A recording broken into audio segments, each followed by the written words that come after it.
I went to an event yesterday called Mend the Gap with Katie Motram and a doctor named Aksha, and he's actually a psychiatrist, and he's trying to integrate spirituality into the psychiatric paradigm. And also Katie is trying to mend the gap between psychiatry and spirituality. And that's her mission, and that's awesome. And so she said something about how the Spiritual Crisis Network tries to provide an empowering framework for less people to be pathologized by the system so they can understand what's happening to them outside of the system of pathology. And I think she said too, or maybe I said in my note here, that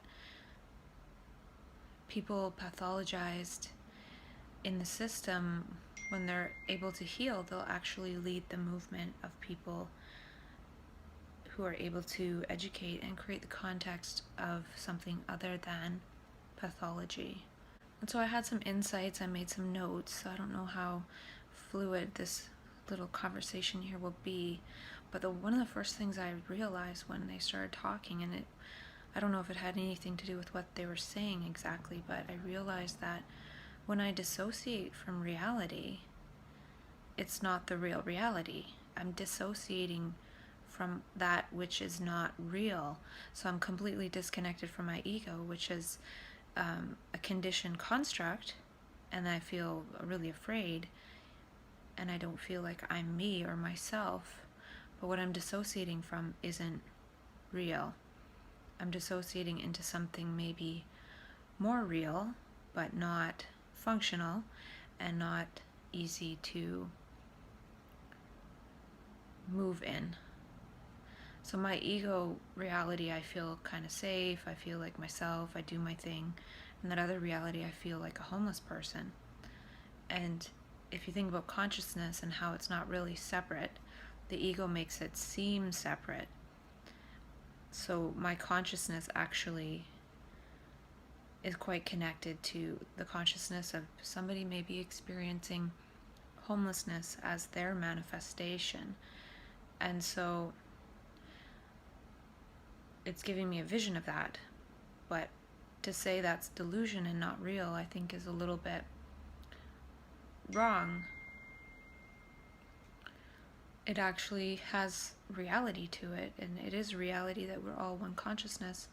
And if I was able to feel that, then I think that's actually real. And the doctor also mentioned, or Katie also mentioned, that her mom wasn't able to share what her interpretation was of what was happening to her. The professionals wouldn't listen. She actually did share it, but the professionals wouldn't listen. And I feel that I experienced the same thing, but I realized right off the bat that the professionals were not going to listen. So I didn't share really anything of what was going on with me. I didn't say, wow, I just had a spiritual journey for 2 months, and I experienced bliss, and I experienced hell, and I felt like I was Jesus, even though I'm a woman, and then I felt like I was the devil. Or I didn't share all that because I realized that I was being pathologized, and anything I would say would just be further proof of pathology. I barely shared anything really, and they still managed to give me a label within 2 days. So I'm glad I didn't share more. Maybe I would have had more labels or something, or I'm not sure. So I knew that I had to go through and heal through the system that I was being given. It's almost like I was being put in that chemical prison, and I knew I had to just go through it. And if I resisted it, it would be worse, potentially. Like, there's no way to prove that for sure, but I'm now in a place where my ego is strong enough to be able to maybe balance both worlds. I also realized that the ego hijacks our biorhythms. So naturally, I maybe have like this physical sensation of wanting to have sex like once a month. But if I was to constantly like think about stuff, then I might experience that all the time. So and then by thinking about stuff, I'm creating that pleasure response, but then that's hijacking the natural biorhythm. So we are naturally hungry at certain times, but we also create hunger as a habit. So if it's a certain time, then it triggers us to think about food, and then we get hungry, versus how much of it is real hunger. A lot of it's programmed hunger. So again, the ego hijacks a lot of our natural biorhythms, and then I think that works against us when it comes to trying to fall asleep, because we're so wound up by all of this hijacking of natural biorhythms to get pleasure and avoid pain through thinking, which has nothing to do with the natural arising of things.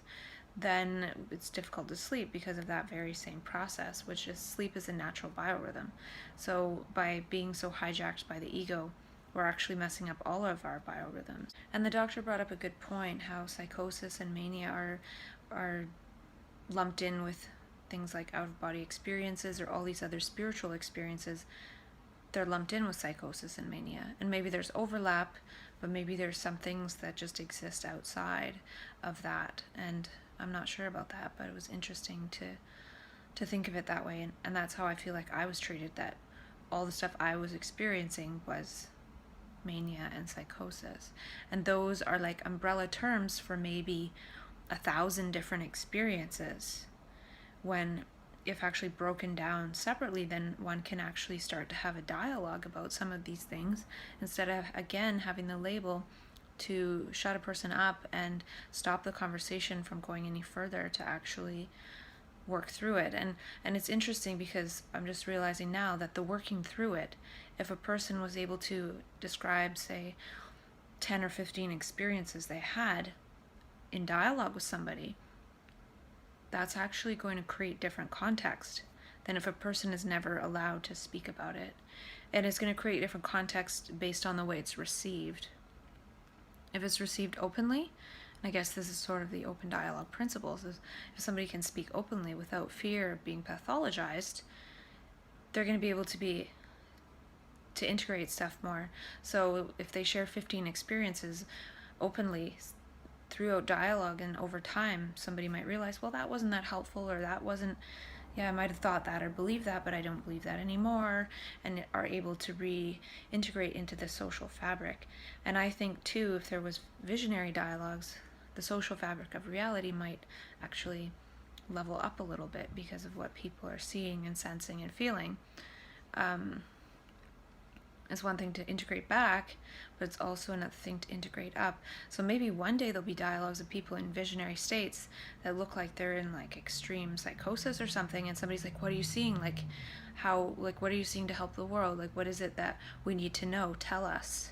Versus, how can we talk you back down or up into proper reality? So there's different levels of receiving something, and a person can be received that to think that they actually have something of value to share for the greater good, because it's a state that is not about the ego and about personal consciousness, even though that stuff can get mixed in there. Of course, it's difficult. Like a person, when they have a dream, they're usually in the dream, even though all what they're dreaming about isn't necessarily related to their life. They're still in there. So in that way, a person's ego consciousness is still mixed in with the visionary stuff. Maybe that's what makes it terrifying sometimes, even though it's not really personal at all. It's something for the world, but it's not received in that way. And in shamanic cultures, that's probably close to how they recognize it, is, wow, you're seeing stuff that is helpful, and you have this vision that can help people, and you can tap into something that is beyond your personal ego. So when you meet somebody, you're able to actually share something with them that they might be able to utilize going forward in their life, because you can read into things that people normally can't see. And I don't think that's a bad thing. I just think that not everybody's necessarily meant to see things that way, but a certain portion of people do see things that way. And so we're not necessarily valuing the different intelligences of people. Like, some people have social intelligence, some people have artistic intelligence, some people have physical intelligence, like body proprioception and things, and they become athletes, and we revere them, and we give them lots of money. But then certain people have this other type of intelligence that is more like a visionary and a world-centric intelligence, and then they're seen as delusional because it's something that's not of the material realm. Like, doesn't we don't have instruments to see the way that we're able to see this. Usually we reserve being able to see things that are not seen with our instruments, like a microscope or something, and we can't see it with the naked eye, but if we have this microscope we can see it. And then so we assume that we as human beings can't see things that can't be seen with the naked eye, and we don't understand that we can actually see and recognize patterns that would allow us to extrapolate and create almost an image inside of being able to see something as possibly going to happen because we're reading into a pattern. We can calculate everything around us and extrapolate that. Just like our ego mind is talking to us and we're making visions based on that talking, this is like an intuition. This is a holistic perception, and it's something that we can do. And it's not really a mystery, but when that sort of gets all mixed in with reality, then it can be confusing, and then a person seems like they're non-functional. Well, think about how many hours a person has to train in basketball to be a professional basketball player, to perfect that physical intelligence that they innately had.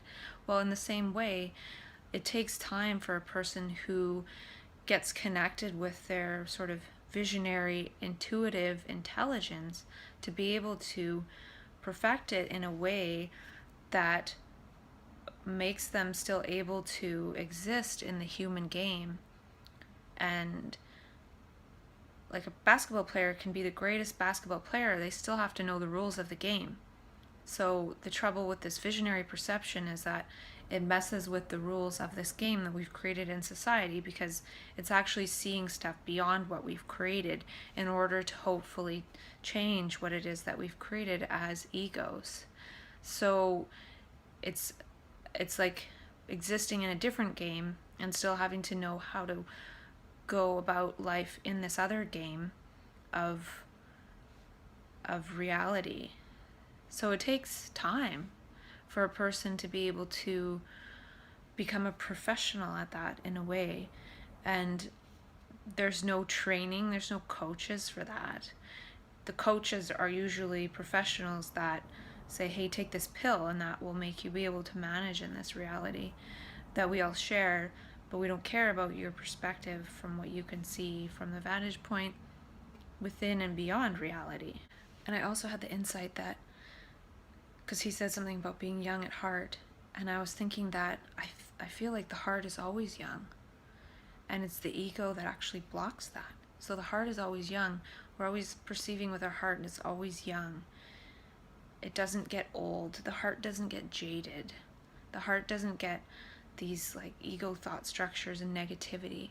So when the ego gets scrambled and gets loosened up, all of a sudden we're seeing with our heart and we feel so young and vibrant and alive, because that's just more innately who we are underneath the ego programming.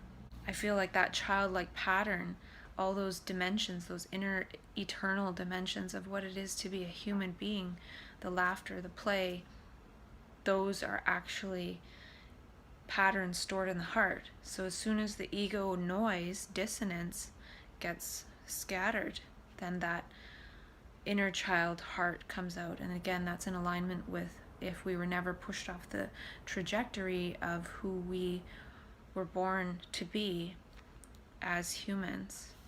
And that's why I feel too like the autistic children, they're in their hearts and they're more immune to these language structures being created, so they're more connected to those inner human dimensions, and they'll stay more connected to that.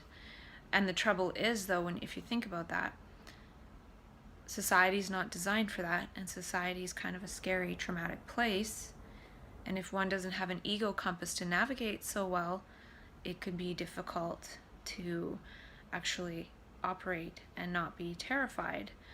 And so then the person may be seen as less than, when really that's not true.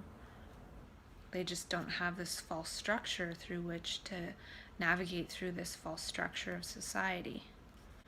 And I thought about that too for when people say I hear voices, because they talked about how usually there's a lot more to that story. And the doctor shared about somebody who heard Jesus speaking to them, but they just say I hear voices the whole time. But when they really got into it, there was a lot more to it than I hear voices. There was meaning. They felt like they were connected with Jesus. So again, these umbrella terms really stifle having proper dialogue about things. There's way more to the story.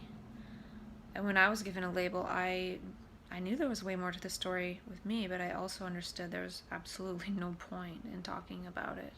And they talked about most people, the biggest need is to be heard and to be validated.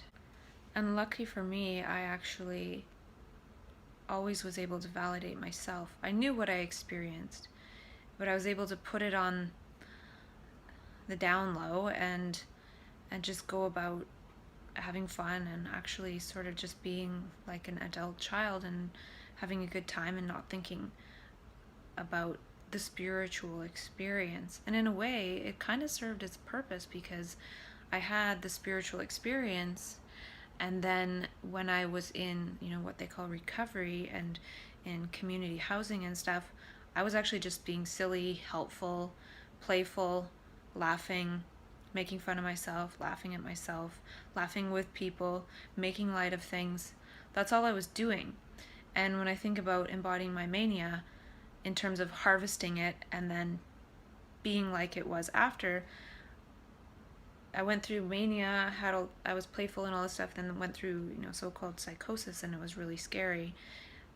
When I was able to be in community housing after, and I was in recovery and on medication, I was actually able to embody my mania anyway. And I had 3.5 years of wellness, and I was just super playful and fun, and that's it. Like, nothing special. And that might have been the most spiritual I've ever been in my life, when I didn't read anything spiritual. When the months or the years before, I was reading spiritual stuff, and so I had this spiritual context through which to interpret my spiritual experience. But then when I came out of it on the other side, I ended up with a mental health diagnosis and living in 3-quarter housing for young adults, and kind of having a second childhood, kind of having nothing to lose. So even though it wasn't the context I would have wanted to necessarily create my embodied mania experience, it kind of allowed me to just do that without thinking about it. And so here I am, 2 years after the fact of my first, relapse, or whatever you want to call it. And I've had 3 in total since. And since then, in this time, I've been thinking about mental health, I've been researching mental health, I've been working in mental health, I've been, now I'm in the point where I'm talking about this whole designing my altruism and embodying my mania and stuff, when that's what I was doing already after my diagnosis for 3.5 years without thinking about it. So it's almost like getting back to just being a crazy person. Sure, I'm a crazy person, whatever. It doesn't matter. I don't think it does matter. And the way that I was able to heal was just laughing my way through it. And then when I had a so-called relapse, it wasn't funny anymore.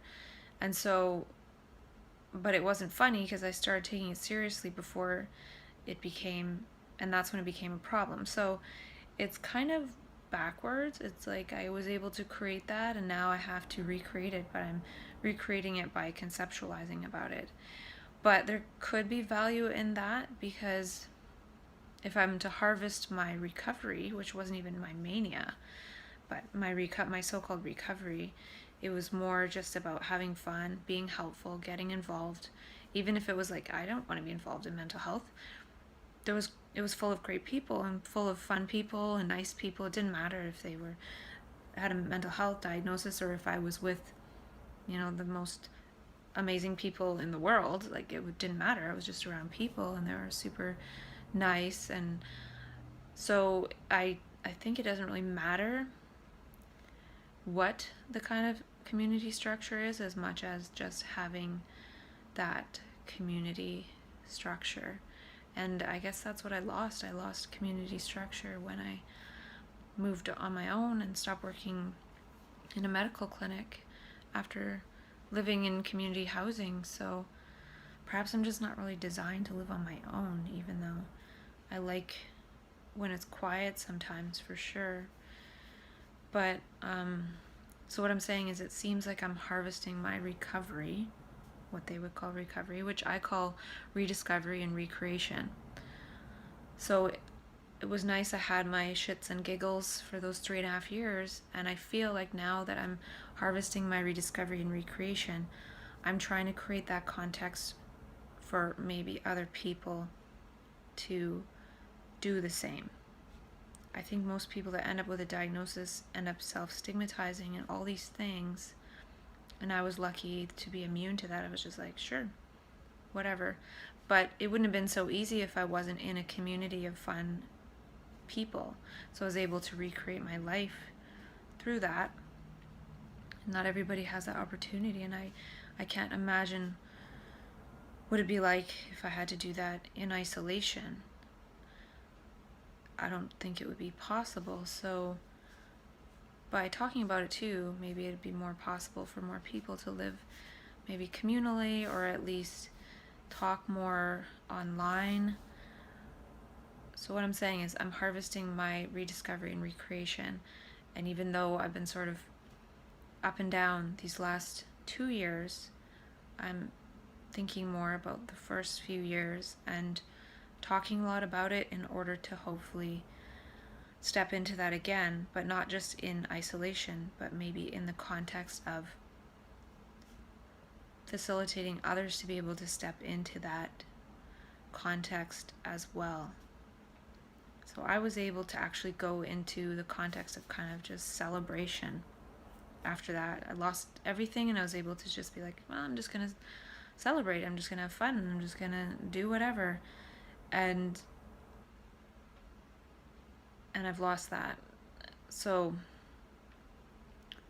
I guess I want to create the context for other people to be able to celebrate, as well as myself at the same time. And it's almost like sharing my rediscovery and recreation journey so other people can perhaps take that context into their being as well, and almost be like, screw stigma, what are you talking about? Like, I'm alive. Life can be fun. Not letting that story spoil our fun.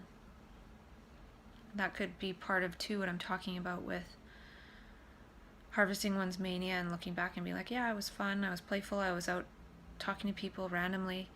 Just go out and do that again without needing the manic energy, and not let that story given to us spoil that. And I also wrote down that I think antipsychotics take away and block our life energy. And I've never done well on antipsychotics.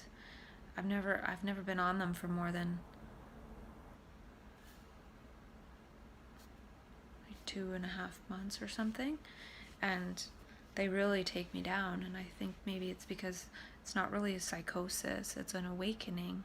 That's what they were talking about, awakening. And it would be good to not impose pathology to those who don't want it. And it would be good to inform mental health about the Spiritual Emergence Network. I also talked about the spiritual rights movement and sharing stories of one's awakening process. And he talked about transcendental meditation and how he's utilizing that in some of his research with people, and how it's really helping people with depression and stuff. I also feel, for me, I would like to mend the social fabric, so it's important to actually provide somewhere for a person to channel their creative energy and to design a life that is outside of the structure of society that stresses one out and makes one distressed in the first place. So it's one thing to sort of calm that, and the next thing is to also make sure someone has somewhere to go and something to do that isn't going to just bring that back right away. Why is our own endogenous pharmacy suppressed? Why aren't all these amazing chemicals within us being made? It's because we're not connected to those human dimensions, all the opposites of psychosis. And she mentioned that in Brazil there's clairvoyance as part of the team. And I think it'd be awesome to have people as part of the team who are able to provide perspective on all the things that are traumatizing within the system. So to have perspectivists, and it's almost like they have a trauma experience lens. They've experienced the trauma of the system, they've experienced trauma, so they're able to see those things that people who haven't are able to see. And that would solve a lot of stuff, because if little bits that are causing trauma that aren't needed are fixed, then there's going to be less distress that accumulates into something that is then seen as somebody's really unwell, when really they're just re-traumatized by something. You can think of it kind of like Temple Grandin, how she was able to design all these slaughterhouses for cows where they don't even know they're being led to slaughter. Well, to me, the mental health system is kind of like we're all herded cows, but we know we're being led to the slaughter, which is return to ego band-aid consciousness and not being able to live as our magical, wonderful, beautiful, creative, ever learning selves. So maybe it wouldn't be good to have perspectivists, because then there'd be just more like docile cows in the system. Maybe it's more about perspectivists to expand the system so people aren't actually being funneled back into egos, but allowed to integrate the best of both worlds to go back into society, not just as a cog in the machine, but as a social change agent. And I also wrote down a question, because they were talking about psychedelic therapy, and I'm just wondering if psychedelics reset this ekphory thing, this ekphoric sensation of the trauma and the ego, if it's able to integrate that ekphory. And they talked about making reality, it manifests with our beliefs and our thoughts, and I think also that it makes salient what's already there. So our beliefs and thoughts keep us seeing a certain chunk of reality, and there's many other chunks to see. They're already there. So if we switch our beliefs and thoughts, we're going to see something different that was already there. But now that we're seeing that different thing, we're actually acting and moving and behaving based on something different. And so something else will manifest.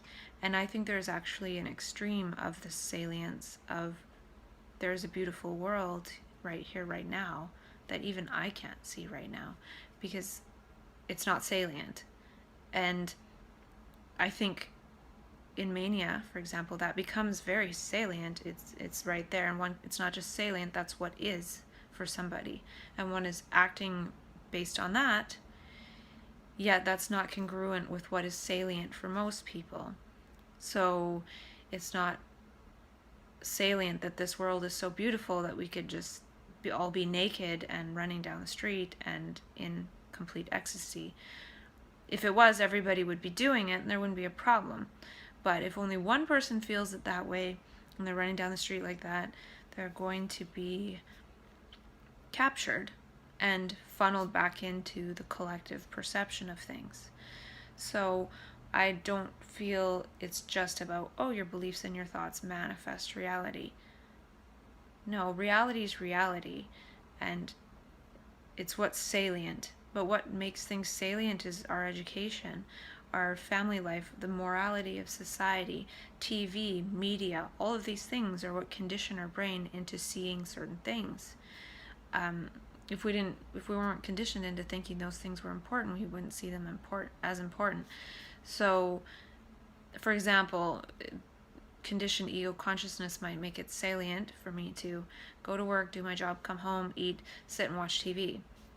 Now, if I wasn't conditioned that way, I might actually look outside and think it's a beautiful day. I'm just going to go for a walk and see where I go. So it's just a different type of lens. And so this manic energy comes in and changes our lens as well, and we're seeing and acting on different things. What becomes salient is what needs to be done, like helping out this person or that person, or you see so many things you can actually do and co-create with. It's a co-creative process. But normally we're in a conditioned, the world just happens to me consciousness, not I make the world happen. And that can go to the extreme of thinking, well, I need to save the whole world and stuff. But that's just the end extrapolation of that journey into, if one is actually living in that salience of being co-creative and learning and having that energy guide us and that intuition versus our ego blinders, maybe the end result is that one actually does save the world in their own unique way. Maybe not the entire world, but whatever it is, the aspect of the world, the salient aspect of the world that one was here to see as salient as themselves, as their unique lens, they're actually participating with that and moving to the end of their time here on Earth. And at the end of it, maybe they did save their world, or the world aspect they were here to save, in a way. If you think about it, we all go through life and we create a ripple behind us, just kind of like a boat going through the ocean. And we're all creating a ripple, each one of us, and that collective ripple behind each one of us is the world. And now we can walk in circles our entire life and create a hole in the ground, or we can go about through this manic energy and what's salient and follow synchronicity and map the entire world, not every square inch. And it doesn't even matter if we go the entire world distance. What matters is the vantage point and the perspective that we have in our heart through which we're seeing. So when in each situation in every day, even if it was the same thing every day, it's something new people, new conversation, seeing holistically and acting based on holistic perception and not ego thinking about old stuff, which has nothing to do. It's almost like when we're up in our head like that, we're not actually here, we're not actually creating any kind of ripple in actuality, in the reality that we share. We're creating this tiny little ripple, which is like the lines on a lie detector test, and we're not fooling anybody. So, but when we're actually in our body in reality, it's the best video game anyone could ever design. Yet we spend our time up in our little thought process. We're not creative, we're not acting, we're not like improvisers in daily life.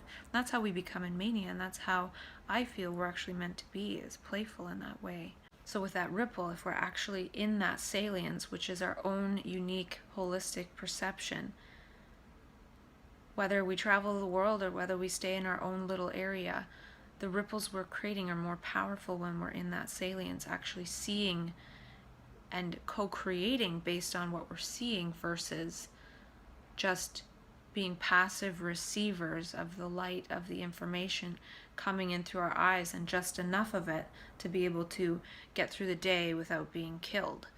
And then we have this ego going on, which is in the way, but we actually see it as our protector because it's watching out for those past hurts, which have nothing to do with now.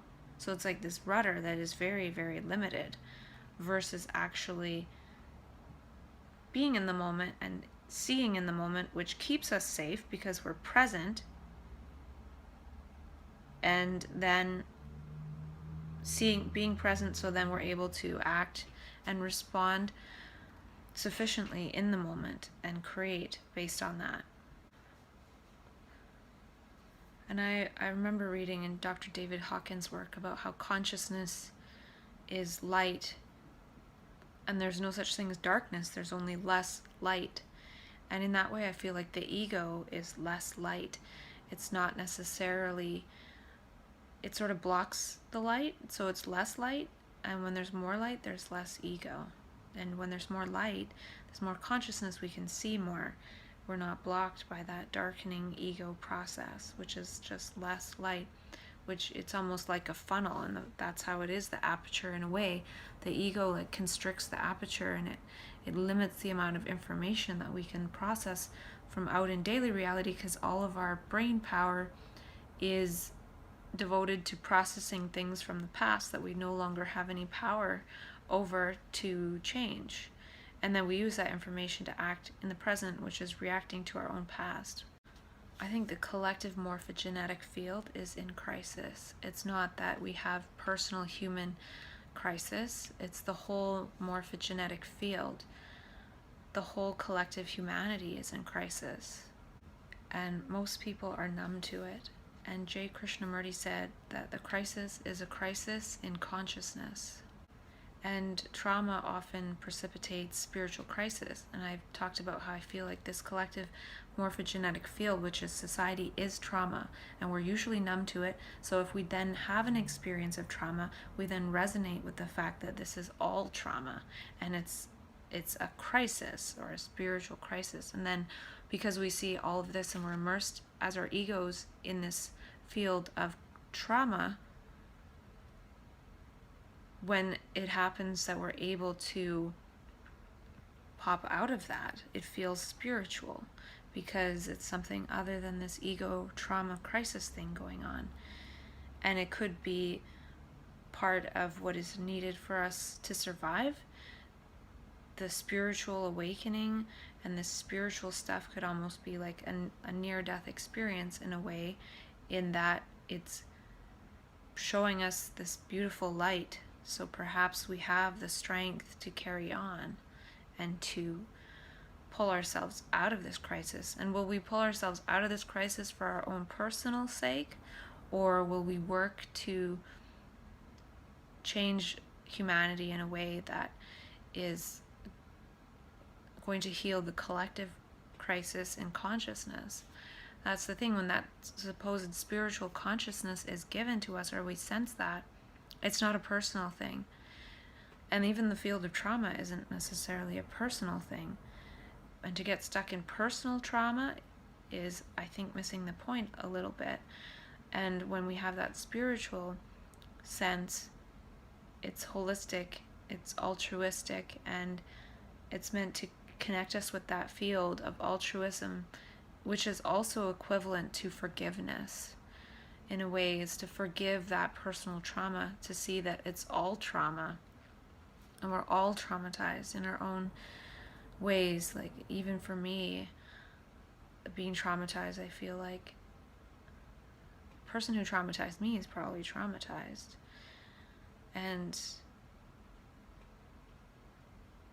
who knows, right? And the whole culture is traumatized with the messages that we're given about how men are supposed to be, or how women are supposed to be, or whatever. And it co-creates all this crap. And then we have where our egos are, and our biorhythms are hijacked by the ego, and we're creating all these pleasurable images based on the ones we see in media and the TV. And then we wonder why people do things to other people to get this like pleasure fulfilled that was created through the images of society and media. So I don't know, to say one person is at fault for, say, rape is like saying I'm at fault for psychosis. I don't know, I'm not sure about that one, but it's just the collective fabric of what we've created.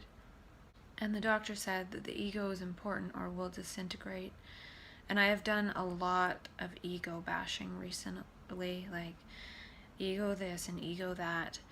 And it's partly because I guess I'm just on like an ego bashing bent. And I'm not saying ego's completely bad. Of course I have an ego. It's completely necessary in this society for sure. If it wasn't necessary, then people who lost their ego would just blend right in, and they'd just have no ego, and we'd have no idea, and they would just be going about their business. And maybe that's true too, but I feel like it's important to, like, if somebody, say, was given a diagnosis, it's important to have an ego, but it's also important to move towards that world-centric, altruistic element, which was kind of the purpose of that energy coming through someone, which scrambled the ego and showed a person all this beautiful stuff and made all this other stuff salient, this other world, this other dimension, which is right here, right now, is just another dimension of seeing. It's just shifting one's vantage point, and that energy comes in and does that. Now, when one comes back, it's a scary process, once again in one's ego, and I feel like a person needs to act blindly. Like maybe that's the faith. Having faith in what that energy showed. So if it showed me how to be altruistic and childlike and playful and all of that, it's important to still be that, even though that energy isn't with me. If the energy was with me, it would blast my ego apart and it would make it nearly impossible to function again. And then I would be pathologized. So it's nice to say, okay, the energy's not there. And if it was, I'd probably be in trouble because I'd get in trouble from society. It's not in the design of society to be that happy and spontaneous and synchronistic and just like a clown, just like a fool. And so in honor of that energy, in a way, I am still moving towards animating myself in that way that the energy would want me to. And in that way, I'm changing at least the social fabric of my own life. And that, again, is going to change my path ever so slightly, which is going to maybe make things happen more synchronistically. Now, in manic consciousness, synchronicity can happen every minute, or every 10 minutes, or every day, or every hour. And if one is acting based on synchronicity as opposed to acting based on the hours of the day, that's a different lifestyle altogether. And that's going to, if I was all of a sudden to go into synchronicity and walk outside and just go based on synchronicity for the rest of my life, I could be on the other side of the planet in a day, right? So it's a different compass, and it's not necessarily better or whatever. Maybe somebody doesn't need, but it's good for a person to have that experience. And that's why I don't necessarily crave that energy back, because it's going to make my life very messy. And so I would rather just have my ego consciousness and then know what that energy was directing me to do, and do it in ego consciousness fashion, in regular clock time scheduling stuff and doing stuff fashion, in being somewhat organized by ego standards. Because if I was just completely disorganized and I need other people to participate with what it is that I'm wanting to co-create, it's impossible to do that if I'm just wandering around in a sack and saying that I'm as happy as Jesus. So that would probably put me in the population with homeless people, which there's nothing wrong with that either. But it's a matter of, I guess, discerning. It's again back to when I first went through that experience, that spiritual experience. I knew that it was something else other than what they were telling me, but I kept my mouth shut. So in the same way, now, I still know what that experience was telling me, and I still have that energy directing me. But I'm not keeping my mouth shut. I'm talking to my phone, but it's taken me a while to get here. And in that way, it's unfolding slowly in ego time, even though in that experience, that month-long experience, it felt like it was all happening now. And now that all happening now feeling might have been the ripple that was the ripple that would be ahead of me, guiding me for me to step into in my daily life after the fact. And when I think about it, it kind of is, because I'm still on track with what all that vision stuff told me before I even was diagnosed with anything. So it wasn't necessarily the diagnosis that was the problem. It was just there, but I'm still able, it's like the diagnosis and the medication, whatever, was able to slow me down to the pace of society versus out every day hoping to co-create in the totality of the vision each day,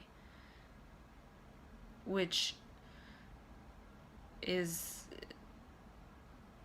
it wouldn't lead to anything helpful. So